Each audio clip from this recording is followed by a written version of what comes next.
Irmãos, nessa noite eu quero ministrar com você, eu quero fazer um combinado com você antes de nós iniciarmos essa mensagem. Vamos compartilhar, vamos ministrar a palavra junto, amém? Então, eu gosto assim de que participe. Como assim? Que eu tenho uma carência em ministração. Se você não dizer um glória a Deus, um amém, um aleluia, é isso aí, Deus, eu vou achar que você não está gostando da mensagem, eu vou ficar ferido. Então, quero que você participe comigo, amém? Vamos junto? Vamos estudar junto a palavra, porque você não pode me deixar solitário aqui, amém? Nós somos uma família, aleluia. Olha para o seu irmão aí e fala glória a Deus, amém? Então, o tema dessa mensagem de hoje, eu intitulei como a alma de vencedor. A alma de um vencedor. E lá no livro de Gênesis, o primeiro livro da Bíblia, Gênesis 1, capítulo 26, verso 26, capítulo 1, verso 26, diz assim: então disse o Senhor Deus, façamos o homem à nossa imagem, conforme a nossa semelhança. Deus nos fez semelhante a Ele. Então aí a Bíblia está relatando que a intenção de Deus ao criar o homem era que o homem, nós fôssemos a imagem e semelhança de Deus. E como que Deus é? Deus é Pai, Deus é Filho e Deus é Espírito Santo. Vamos repetir, diga comigo: Deus Pai, Deus Filho e Deus Espírito Santo. Então Deus nos fez semelhante a Ele. Deus nos fez, eu e você, nós somos espírito, corpo e alma. Dá para repetir? Diga comigo: espírito, corpo e alma. Nós somos trinos também como Deus. Mas nessa noite eu quero falar com você, eu quero me ater a falar sobre a alma. E é impossível a gente falar para qualquer pessoa, a gente dizer que alguém pode romper, pode conquistar, pode avançar, pode crescer de uma maneira sobrenatural, sem que a sua alma ela esteja forte, que a sua alma esteja curada, restaurada. Uma pessoa, um ser humano com a alma frágil, fragilizada, machucada, ferida, dificilmente, impossível ela conseguir romper, ela conseguir crescer. E quando eu falo da alma, é até um paradoxo falar da alma. Por quê? Porque a alma ela é invisível, você não vê. Você consegue saber, você sabe aonde que está o seu cérebro, você sente, né? Seu cérebro está aqui, mas a gente não consegue ver a alma. A gente até consegue ter acesso aos nossos aspectos cognitivos, mas a alma a gente não consegue ver, porque ela é quase uma simbiose entre o intelecto e o espírito. Ela é uma fagulhazinha, a nossa alma, mas ela existe, ela está ali. A alma que Deus criou para o homem é onde está o nosso sentimento, as nossas emoções, tudo aquilo que nós sentimos é resultado da nossa alma. E essa alma, ela é o centro das nossas emoções. A nossa alma é onde está centrado tudo aquilo que eu e você, nós sentimos. E uma coisa interessante, a Bíblia diz lá em Provérbios 4, 23, que sobre tudo que se deve guardar, nós devemos guardar o nosso coração. Quando a Bíblia fala de coração, ela não está falando desse negócio que bate aqui dentro.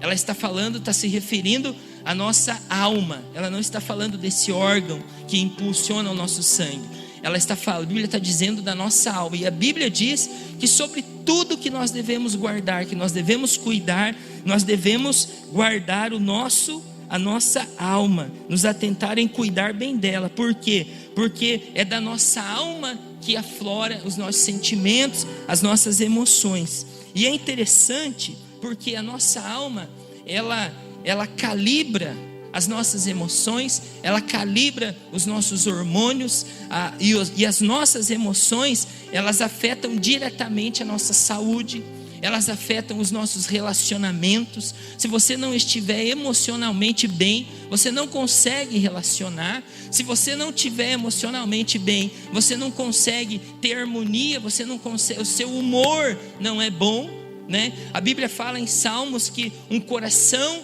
alegre aformoseia o rosto.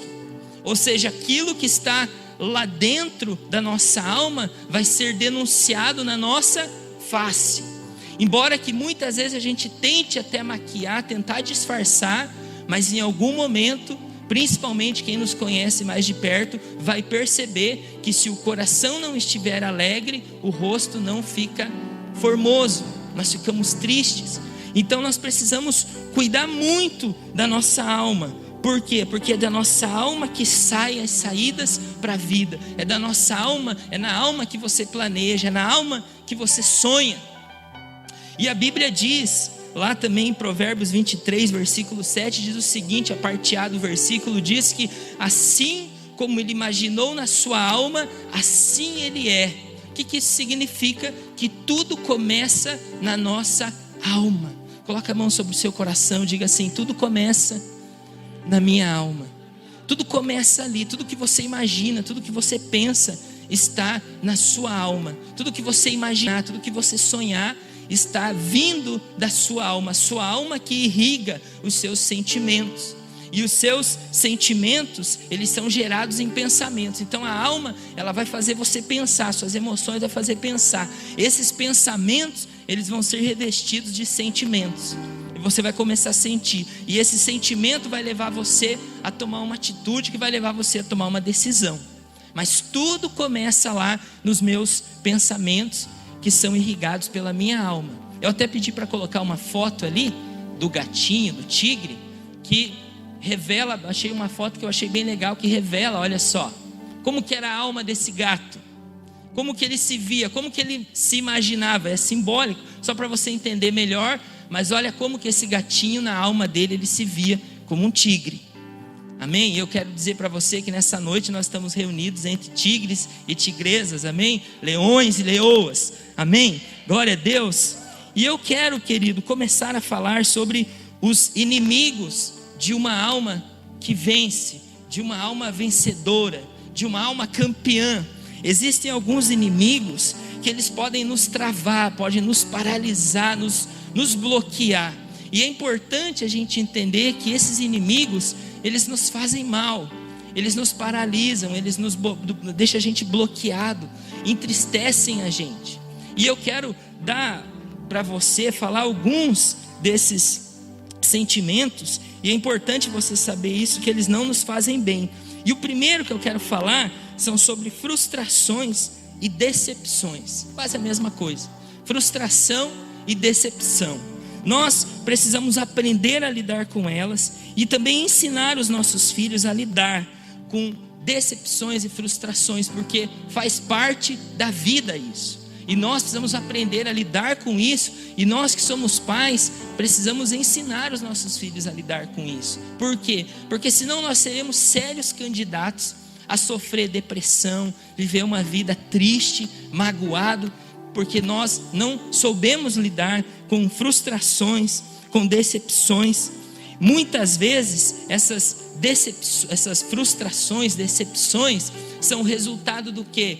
De uma expectativa, talvez que você e eu, nós tivemos, e aquela expectativa não foi suprida, ou aquela expectativa não deu certo, sumiu, evaporou, acabou, e aquilo gerou em mim e você uma frustração, uma decepção, às vezes em relação à igreja, em relação a uma pessoa, em relação a uma situação, em relação a Deus, e nós ficamos frustrados, decepcionados, e muitas vezes nós ficamos paralisados, bloqueados naquela situação. Quantas pessoas nós conhecemos que sofreram decepções há décadas, há anos atrás, e aquilo caminha com ela, é uma mochila pesada nas costas, que ela não consegue largar, não consegue abandonar aquela frustração, aquela decepção, muitas vezes com os pais, muitas vezes com um professor, alguém gerou uma situação e não conseguiu lidar com aquilo.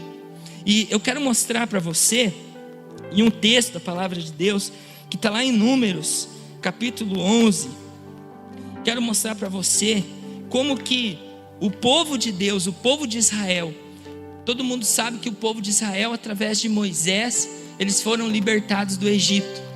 E logo que eles saíram do Egito, caminhando para Canaã, Ou seja, saindo do inferno, indo para o céu, saindo de uma situação de escravidão, indo para Canaã, guiados por um líder excepcional chamado Moisés. Nesse trajeto, nesse caminhar, como eu e você saímos do mundo e estamos rumo à nossa Canaã celestial, nós passamos por situações difíceis e vamos passar até Jesus voltar.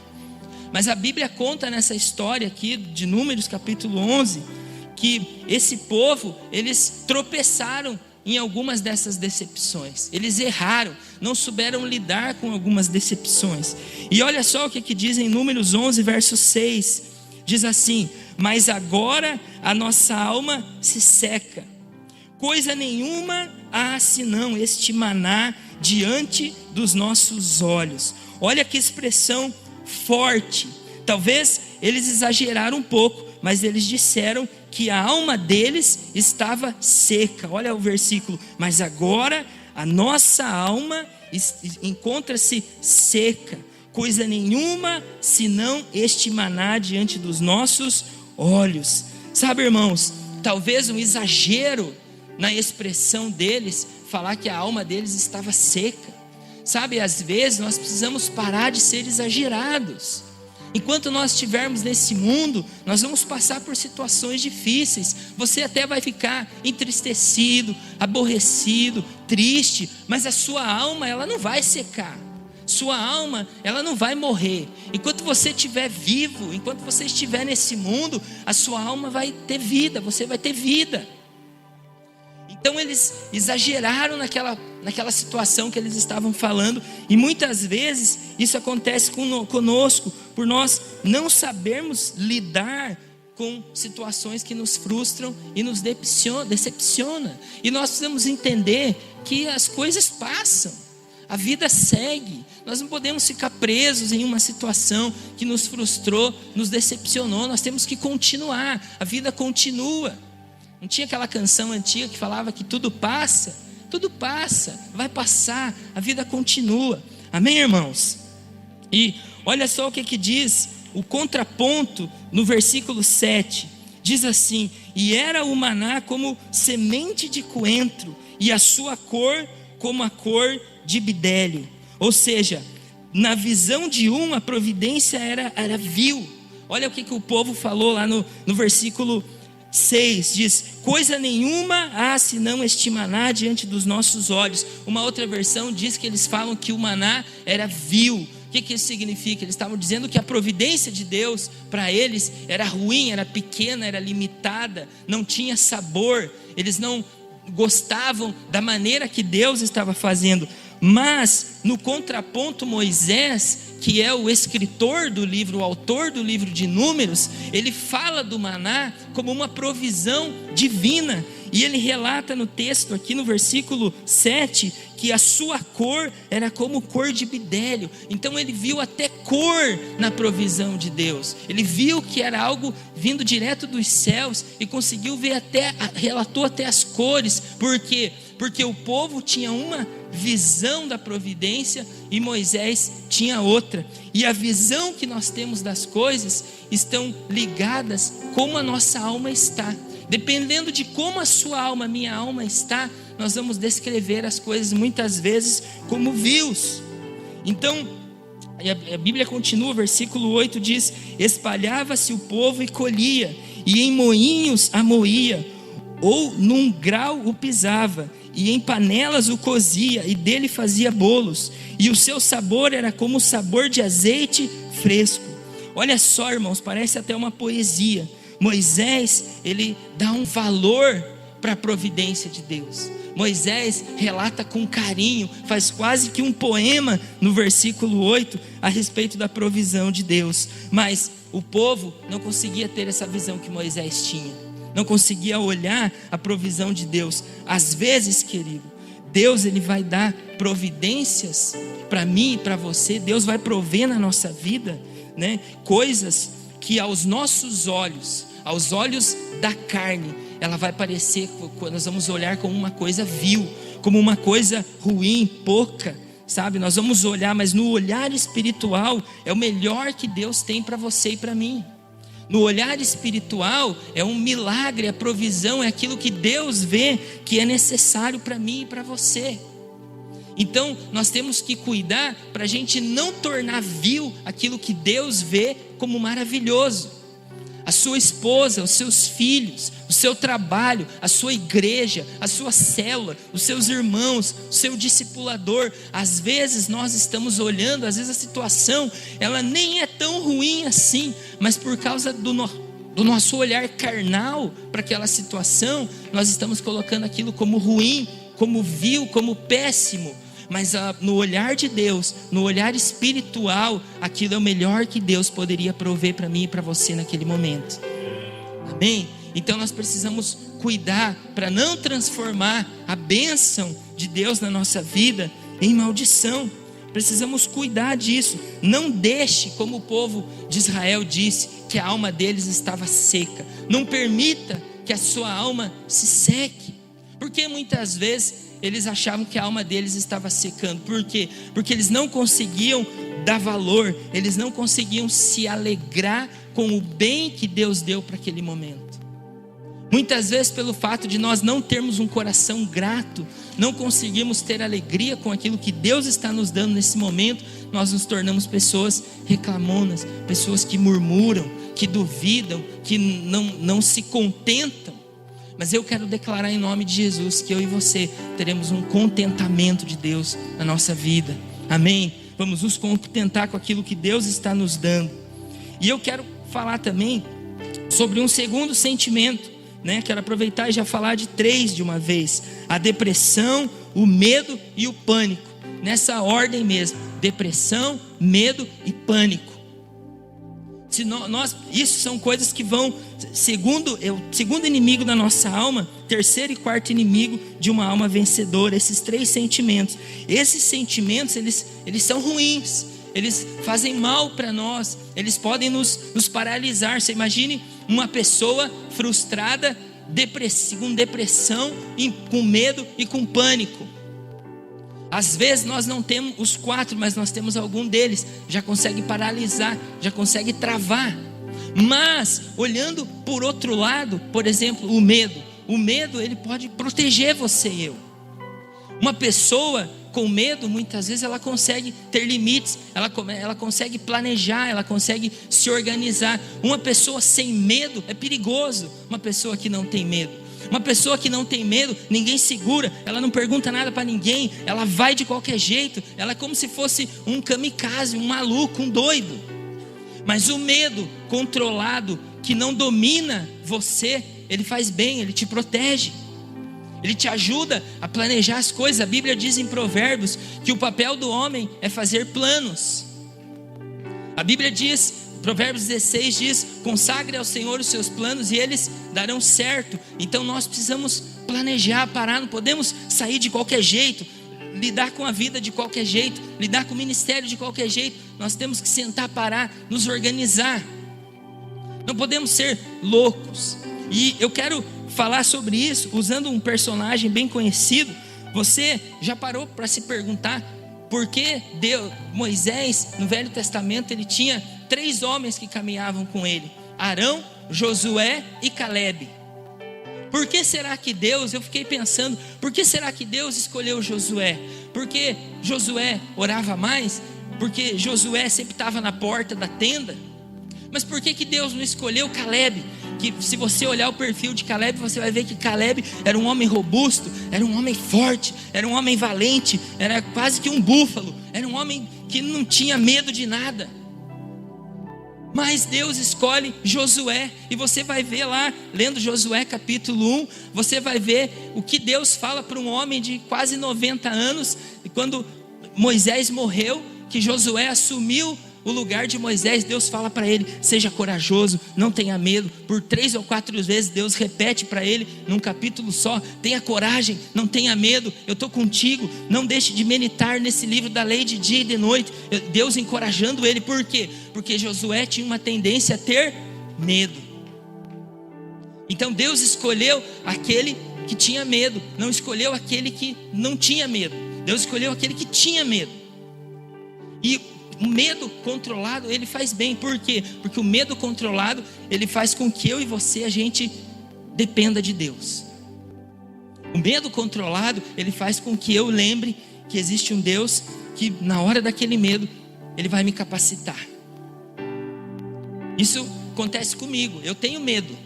Inclusive eu tenho muito medo, morro de medo na verdade, de pessoas que não têm medo. Nunca na minha vida eu vou pegar a serra, por exemplo, com uma pessoa que não tem medo. Você já pensou? Que perigoso, né? Você imagina você viajar de avião com um cara que não tem medo. Porque a pessoa que totalmente sem medo, ela não vai se preparar, ela não vai ver perigo.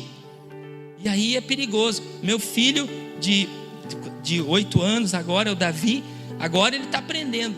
Mas mais cedo um pouco, ele não tinha medo de nada. Você falava pula, ele pulava. Não tá nem aí se o pai vai pegar, não vai pegar, ele pulava. Não dá para brincar com ele, vai, pula, vai. Ele ia mesmo, né? Então nós precisamos, a falta de medo é um pouco faz parte da nossa maturidade. Precisamos aprender a depender de Deus. Quando eu sou chamado para ministrar, como aconteceu esse final de semana, quando meu pastor me chamou para ministrar, de cara dá um medo, né? Você ter a responsabilidade de trazer algo que Deus falou no seu coração, ministrar para um monte de pessoas super inteligentes, capazes, muitos aqui até mais do que eu, bem mais, e isso dá um medo. Só que daí o que esse medo controlado faz comigo? Faz eu pensar, o meu líder, ele é uma das pessoas mais sensíveis à voz do Espírito Santo que eu conheço. Se Deus falou para ele, para eu ministrar a palavra, é porque Deus vai me capacitar. Deus sabe que eu tenho medo, Deus sabe as minhas limitações, Deus sabe até onde eu posso ir, então Deus vai me capacitar. O problema está com Deus, não está comigo. Então Deus vai fazer. Então quero dizer para você que nessa noite, Deus me escolheu aqui porque Deus quer falar com você. Amém? E eu quero mostrar para você, lá em Deuteronômio 20, versículo 2 e 4, que muito interessante, uma coisa que deu uma lição importantíssima que Deus ensinou para esse povo que estava sobre a liderança de Moisés. Deuteronômio 20, versículo 2, aqui Deus ensina uma lição para o povo que muito importante. O que Deus ensina para eles? Que diante de uma batalha, você precisa primeiro ouvir o sacerdote antes de você ouvir o general. Por quê? Porque o general, ele vai falar sobre as estratégias de guerra, sobre como vão sitiar aquela cidade, que armas vão usar. Ele vai fazer um plano de batalha. Agora o sacerdote, o que ele vai fazer? O sacerdote, ele vai falar o coração do povo, ele vai falar na sua alma. O sacerdote é a pessoa que sempre está na presença de Deus. Então ele vai trazer o recado de Deus, ele vai trazer a voz de Deus, as suas emoções, ao seu coração. E eu te pergunto, quem é o sacerdote da sua vida? Talvez você diga assim, pastor, o sacerdote da minha vida é Jesus. Amém, o sumo sacerdote é Jesus. Mas existe um ser humano. Esse sacerdote aqui, que está se referindo, não era Jesus. Era um homem dedicado, um homem que amava Deus, que ouvia Deus e que tinha responsabilidade de levar o recado de Deus para as pessoas. E eu te pergunto, quem é o ser humano? Quem é o homem de Deus que você ouve? Quem é o homem de Deus, a mulher de Deus que você procura, que você baixa a cabeça, que você permite que te corrija, que você permita que te anime? Quem é a pessoa que você fala quando a sua alma está entristecida, quando você não está bem? A quem você recorre? A quem você recorre? Quem que é a sua sacerdotisa? Quem que é o seu sacerdote? E olha só o que diz a Bíblia lá no Deuteronômio 20, verso 2. Olha o que Deus falou para o povo. E será que quando vos achegardes à peleja, o sacerdote se adiantará e falará ao povo? Então olha, eles estavam indo para uma peleja, eles estavam indo para uma batalha. Então Deus disse para eles, olha, vocês vão em direção à batalha, mas antes da batalha o sacerdote vai conseguir chegar e ele vai falar com o povo. E olha só o versículo 3, o que o sacerdote diz? Qual era o recado de Deus do sacerdote? E dir-lhe-á, ouvi, ó Israel, hoje vos achegueis a peleja contra os vossos inimigos. Não se amoleça o vosso coração, não temais, não tremais, nem vos aterrorizeis diante deles, pois o Senhor vosso Deus é o que vai convosco a pelejar contra os vossos inimigos para os salvar.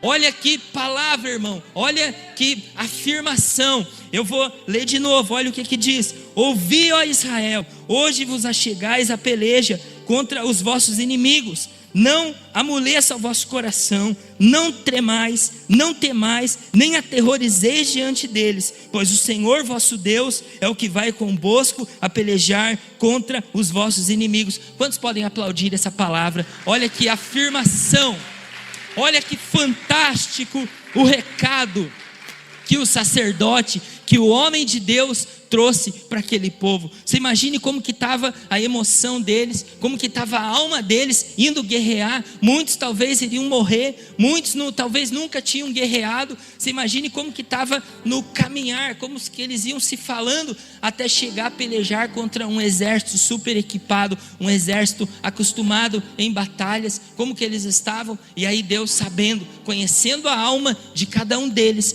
como Ele conhece a minha e a sua, Deus manda o sacerdote, o homem de Deus, dizer para eles: fiquem tranquilos, não amoleça o coração, não tema, não trema, não se aterrorize. Isso vai contra aqueles tópicos que eu falei para você. Isso vai contra, vai combatendo a depressão, vai combatendo o pânico, o medo. Olha, é fantástico isso aqui. Levanta as suas mãos o mais alto que você puder, mesmo sentado. Diga comigo em nome de Jesus. Diga com fé em nome de Jesus: eu não vou amolecer o coração, eu não vou temer, eu não vou tremer, eu não vou me aterrorizar, porque o Senhor meu Deus vai pelejar por mim. Amém? Aplauda ao Senhor, aleluia. É fantástico isso, glória a Deus.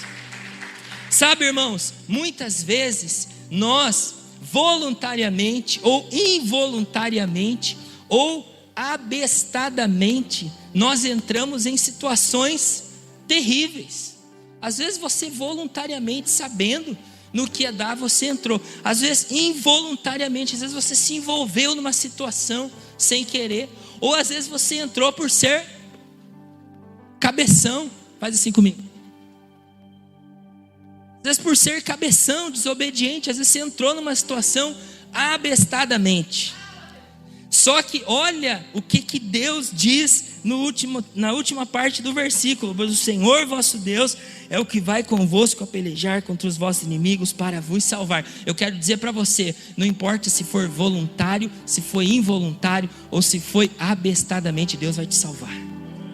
Deus vai te ajudar, Deus vai estender a mão para você, Deus não vai te deixar sozinho nessa.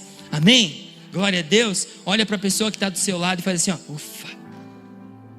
Sabe aquela respirada assim?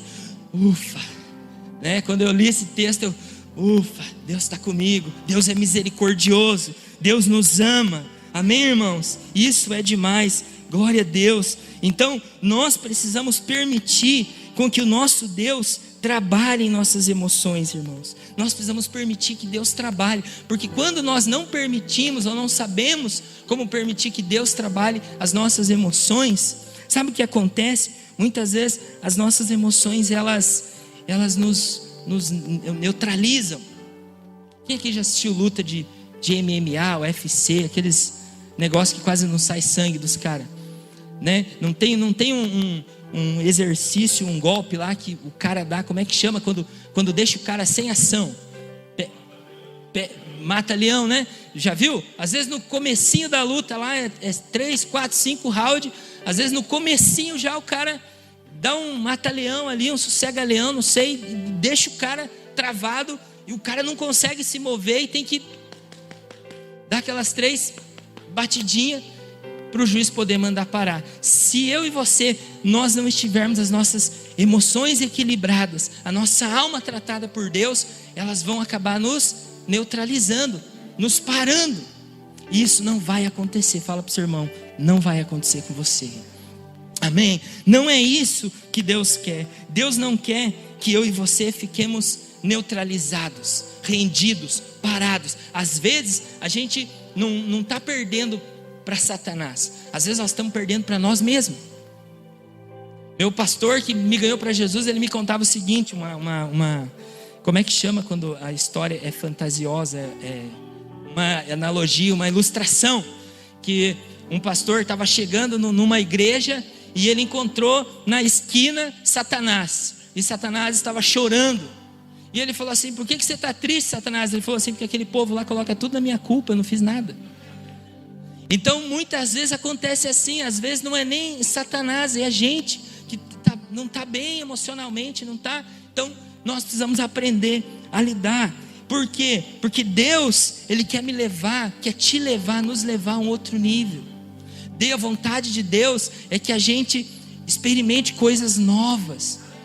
Sabe, a Bíblia diz que Jesus, Ele explicou a missão dele e de Satanás lá em João. Ele falou assim: olha, o ladrão veio para matar, para roubar e para destruir. Eu, porém, vim para vos dar vida e vida em abundância. Então Deus, Ele não quer que você só viva, que você só respire e ande. Deus quer que você tenha abundância, que você seja feliz, que você viva alegre aqui nesse mundo, aqui nessa terra. Sabe, não ache que você vai ser feliz só lá no céu. Não, Jesus falou que Ele veio do céu na terra para nos dar vida e vida em abundância. Você vai ter um casamento feliz, você vai ter uma família feliz, você vai ter uma célula frutífera, você vai ter um casamento abençoado, um trabalho abençoado, você vai sair de casa sorrindo e vai voltar sorrindo. Você vai vir para a igreja sorrindo e vai voltar para casa sorrindo. Como diz o nosso pastor, você não vai depender de um culto, de uma palavra para você se animar. Você vai se auto-animar, porque você sabe que o teu Deus está contigo, que você é mais que vencedor, que você tudo pode naquele que te fortalece. Você mesmo vai olhar como aquele gatinho no espelho e você não vai ver um gato, você vai ver um leão. Você vai ver que você pode, que você consegue. A sombra dos desafios não vão mais te paralisar. Você vai em frente, você vai conseguir vencer em nome de Jesus. Amém, queridos? Porque, olha só, quero ler mais um texto com você. Está lá no livro de Isaías. Olha só que interessante. Isaías, você vê que eu estou bem preso no Velho Testamento. Eu tenho aprendido muito com esses homens de Deus do Velho Testamento, com essas histórias. Isaías 22, versículo 15, olha só que interessante, coloca lá para nós por gentileza. Olha só o que diz aqui: assim diz o Senhor Deus dos exércitos, anda e vai ter com este tesoureiro, com Sebna, o mordomo, e diz-lhe. Então aqui, você pode ir lá para o 20 já, mas nesse versículo 15, o que Deus está fazendo aqui? Deus está fazendo uma substituição. Aqui Deus, Ele está trocando esse como que é o nome dele? Deixa eu lembrar lá que eu não decorei certinho. Versículo 15, olha só. Esse homem, Sebna, esse homem aqui, ele era um homem forte. Ele era como Roboão, ele era um homem robusto, forte, musculoso, grande, né? E só que ele não usava a força dele para servir as pessoas. Ele não usava a força dele para amar as pessoas, para tratar bem as pessoas. Ele machucava as pessoas, feria as pessoas. Ele falava pesado, grosseiramente com as pessoas, e aquilo entristeceu o coração de Deus. Ele não sabia calibrar o peso da mão. Ele batia e não sentia dor, mas a pessoa que recebeu sentia. Sebna não tinha sensibilidade, não tinha a mão de um neurocirurgião. Você imagine a sensibilidade que tem um neurocirurgião. Você imagina o cuidado que ele tem, a delicadeza que ele tem em lidar com a profissão dele, com a pessoa que ele está tratando. E esse homem, ele perdeu isso, ele não conseguia fazer isso. E aí você lê em casa, você vai ver depois do versículo 16, 17, 18, 19, você vai ver como Deus reprovou ele, como Deus ficou bravo com as atitudes, com as coisas que ele fazia, no lugar onde Deus colocou ele para ser bênção, e ele usou a autoridade dele, o poder que Deus tinha dado para ele, ele usou para o mal, para ferir as pessoas. E aí o que Deus faz? Você vai ver lá no versículo 20, olha só. O que diz? O verso 20 diz: será naquele dia que chamarei o meu Vamos falar junto? 1, 2, 3, o meu. Agora para me convencer, o meu servo. Então olha o que Deus faz. Deus chama o servo dele, Eliaquim, filho de Euquias. O que fazia esse homem que a Bíblia fala? Esse homem, Eliaquim, ele era um mordomo. Era um homem humilde, um homem simples, fisicamente inferior a Sébna. Inferior. Mas ele era um homem sujeito a Deus. Era um homem que tinha suas emoções afloridas. Ele se expressava, ele colocava para fora aquilo que estava no coração dele, o carinho, o cuidado que ele tinha. E você vai ver nesse texto o que Deus faz com ele, a transformação que Deus faz com ele por causa do coração dele, por causa das emoções dele calibrada, por causa da alma dele sujeita ao Espírito Santo, a transformação que Deus faz na vida dele. Olha só, diz o versículo seguinte, diz: e vesti-lo-ei da tua túnica. Quando a Bíblia fala de vestimenta, ela está falando de identidade. Deus dá para ele uma identidade nova. Deus coloca uma capacitação, porque a vestimenta naquela época, ela refletia a sua identidade. Dependendo de como você estava vestido, já se sabia quem você era, que posição que você tinha. Então Deus tira ele de uma posição de mordomo, de garçom na nossa realidade hoje, e coloca um poder sobre a vida dele, aumenta a posição dele.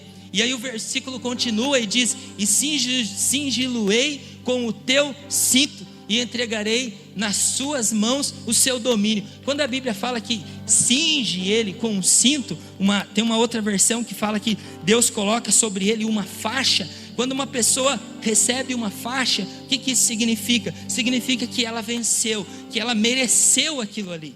Você vê, quando o presidente ganha uma eleição, é colocado uma faixa nele. Quando um atleta vence um esporte, uma corrida, né, ele recebe lá o cheque lá no valor X, ele recebe um monte de coisa, mas ele recebe também uma faixa que simboliza a vitória, a conquista. Então Deus está dizendo para ele: você conquistou, você chegou.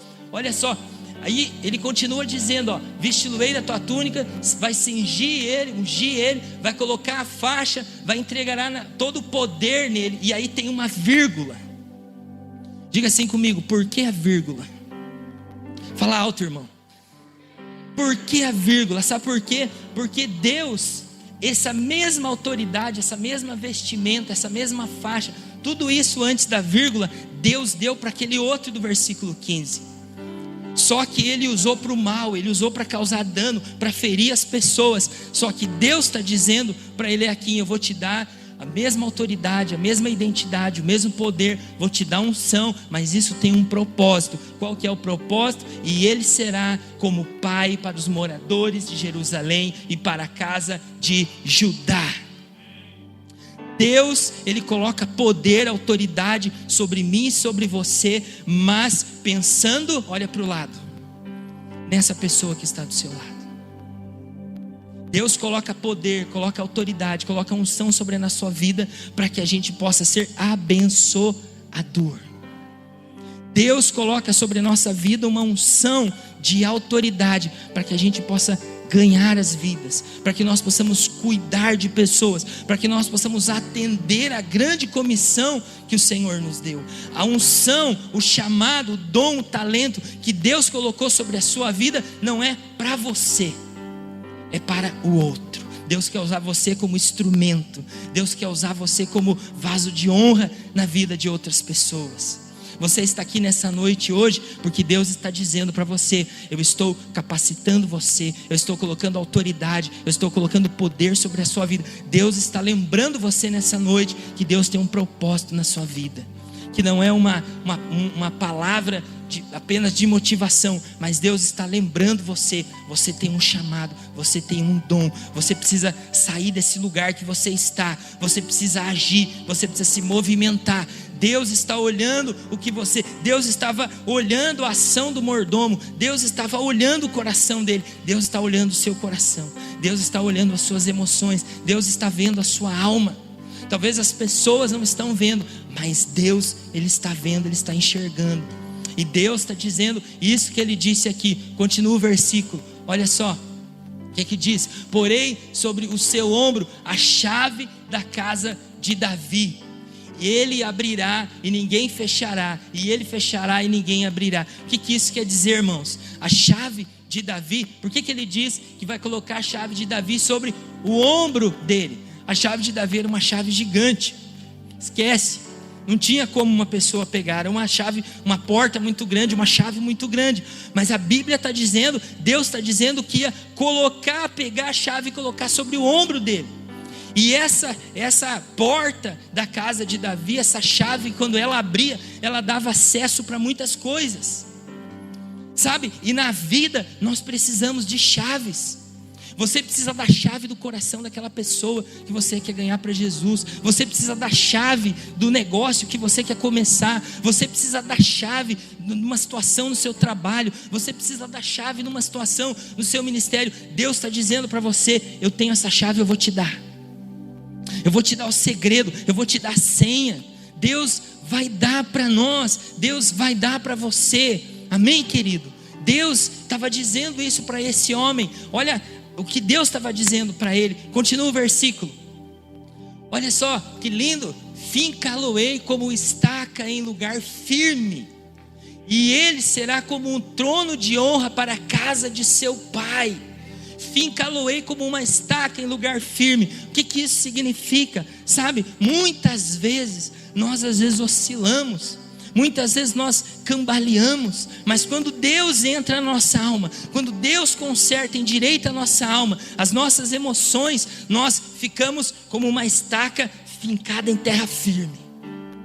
Eu quero dizer para você que a partir de hoje você vai ser como uma estaca. Você não vai mais oscilar, nem para a direita, nem para a esquerda. Pensamento de desistência, de voltar para trás, de abandonar, pensamentos de eu não consigo, não dá certo. Acabou isso na sua vida. Se você for se mover, você vai se mover para frente, para avançar, para romper. Amém? Chega de marcha ré, chega de direita e esquerda. Você vai para frente. Você pode aplaudir o Senhor com vontade? Amém?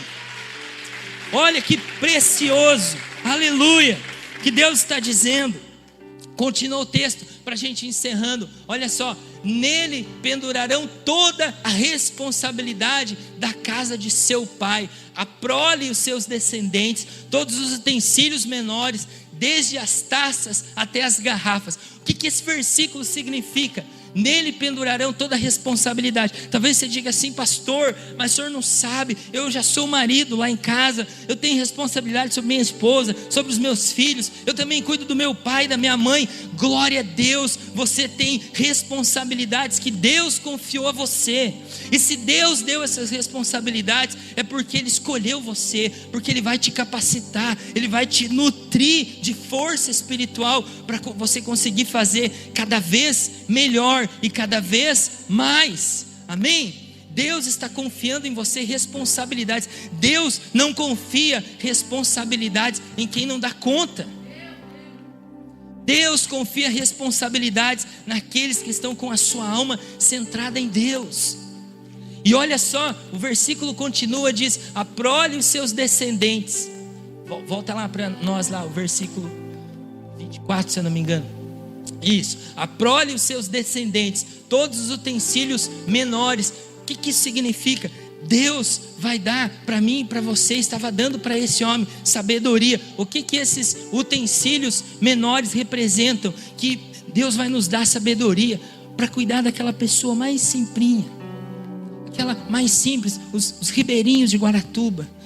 Deus vai nos dar sabedoria para cuidar do indígena. Deus vai nos dar sabedoria para cuidar do morador de rua. Deus vai nos dar sabedoria para cuidar daquela pessoa humilde, simples, que às vezes não sabe ler, não sabe escrever. Como que eu vou fazer o livrinho de acompanhamento com ele? Não, Deus vai te dar sabedoria, Deus vai te dar graça para cuidar dos menores, mas Ele também vai te dar graça, desde as taças até as garrafas. Essas taças chiques representam as pessoas grandes, as pessoas empresários, homens que tem bons recursos. Deus vai nos dar sabedoria para cuidar dessas pessoas que são feridas, que estão machucadas, que muitas vezes exteriormente parece que está tudo bem, mas por dentro, no casamento, na família, estão destruídas. Deus vai nos dar sabedoria para cuidar delas, para orientar elas, para levar elas ao céu, porque nós vamos ganhar todos. Amém? Nós vamos ganhar todos, rico, pobre, pequeno, grande, todo mundo. A Bíblia diz que Deus amou o mundo de tal maneira. Então estão incluídos todos, os ricos, os pobres, todo mundo está incluído. Jesus morreu por todos e nos deu a missão de ganhar todos. Amém? Continua o versículo, por gentileza. Olha só. Naquele dia, diz o Senhor dos Exércitos, a estaca que fora fincada em lugar firme. Não, perdão, esse aqui já deu. Era só até o 24, perdão. Era isso aí. Irmãos, então, olha só que interessante. Deus está dizendo nessa noite. Talvez você está aqui pensando: será que é comigo mesmo que Deus está falando? Será que sou eu mesmo? Sua alma faz você olhar para você e você olha e você vê só um gatinho.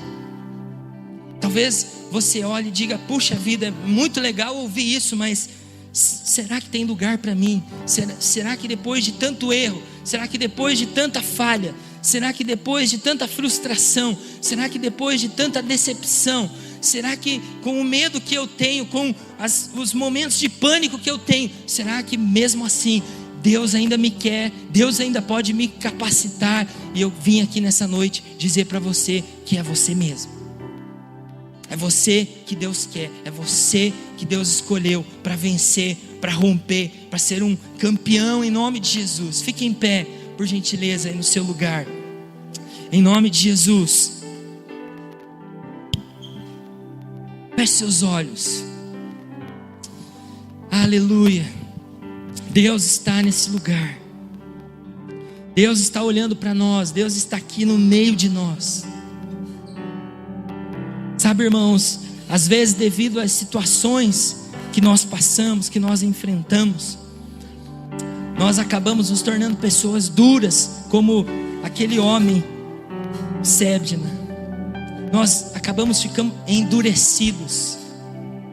Uma vez uma pessoa falou para mim, falou: pastor, eu estou na igreja há anos.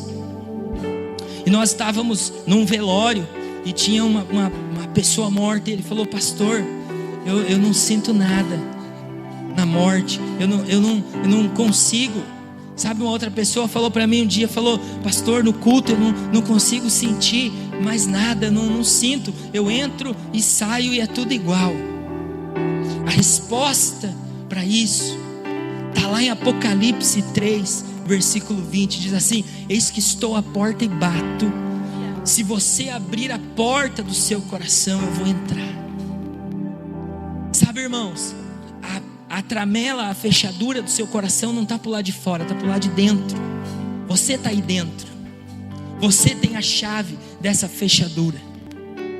E você tem autoridade para abrir ela. Essa autoridade foi Deus que te deu, chamado livre-arbítrio. Deus deu para você. Talvez você diga assim: mas eu já estou na igreja, já conheço Jesus. Irmão, conhecer, ouvir falar é uma coisa, caminhar do lado, caminhar junto é outra. Talvez você permitiu que a religião pegasse seu coração, mas aquela intimidade, aquele andar com o Espírito Santo, aquele ouvir o Espírito Santo, está só na saudade.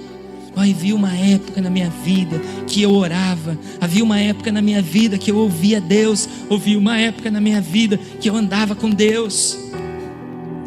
Irmão, sai da saudade e vem para a realidade. Vem andar com Deus, vem andar com o Espírito Santo. Deixa Ele pegar a sua alma, deixa Ele colocar a mão na sua alma. O desejo de Deus, Deus enviou o seu Filho para que eu e você fôssemos mais que vencedores por meio dele. Deus não se agrada com a situação atual que muitas vezes nós estamos vivendo, mas Ele tem poder para mudar, para transformar. Ainda há chance, ainda há possibilidades para mim e para você. Deus vence a depressão, Deus vence o pânico, Deus vence o medo, Deus vence o terror. Levante as suas mãos em nome de Jesus, como sinal a rendição ao Senhor teu Deus, e diga a Ele o que está aí no seu coração. Coloque para fora o que está aí no seu coração. Enquanto nós tocamos, cantamos, você é o seu momento. Deus já usou o sacerdote para falar o recado de Deus para você? Qual é a sua resposta agora? O que você vai falar para o teu Deus nessa noite? Deus está falando com você, Deus está ministrando você, e agora Deus quer te ouvir. Fale com Ele, abra seus lábios, coloca para fora o que está nas suas emoções, no seu coração. Eu quero, Deus, eu quero, Senhor, me ajuda, socorre-me, Deus. Oh Deus, aleluia. Nada irá resistir enquanto adoramos.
Deus te ama, querido. Deus te ama, Deus nos ama. Deus quer o melhor para o seu povo. Deus quer o melhor para os seus filhos. Deus é um Pai maravilhoso.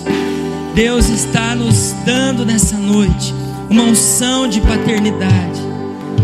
Deus está te chamando, Deus está te convidando a sair desse lugar emocional onde você está paralisado. Deus está com os braços abertos, te chamando. Vem para mim, vem para os meus braços. Eu tenho tudo que você precisa. Tudo que você precisa está em Deus, está no Senhor. Deus está bradando nessa noite o quanto Ele te ama, o quanto Ele te quer, o quanto Ele se preocupa com você. Aleluia. Em nome de Jesus, a minha oração é que você desperte para um novo tempo na sua vida. Em nome de Jesus, aplauda ao Senhor.